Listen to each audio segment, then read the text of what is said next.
Hello friends, brothers and sisters in the Lord.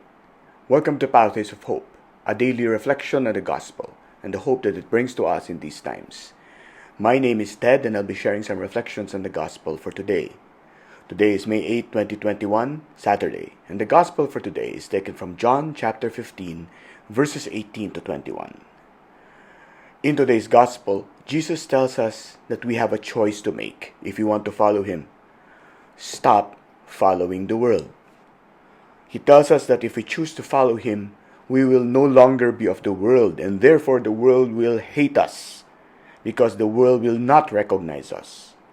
But what does He mean exactly by being of the world?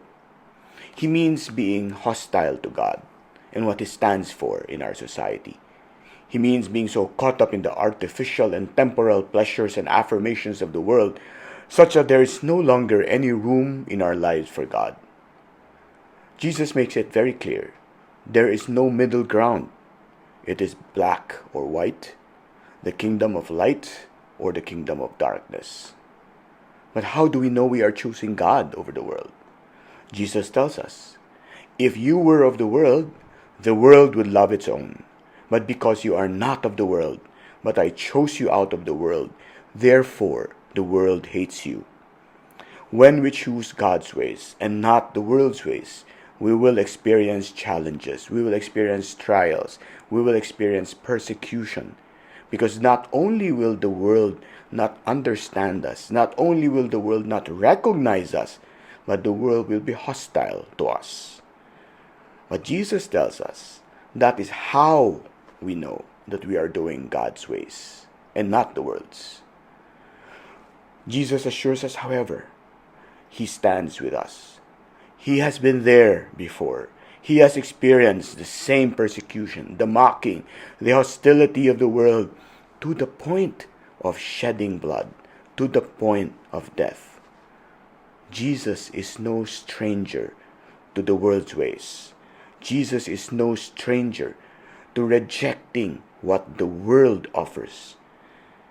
Jesus is no stranger to us.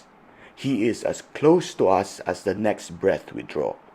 And so, we draw comfort and encouragement even as we listen to Jesus and decide to choose God's ways over the world's ways, even if our choice carries with it the consequences of challenges, of tribulation, of persecution, of suffering.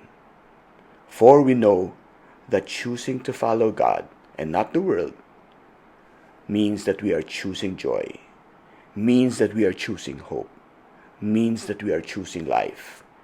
In choosing God, we are choosing well. In fact, we are choosing the best. Let us pray for the grace to be bold in choosing to follow God over the world, and the further grace to be steadfast even in the face of the challenges, the trials, and the persecutions that will come because of our choice.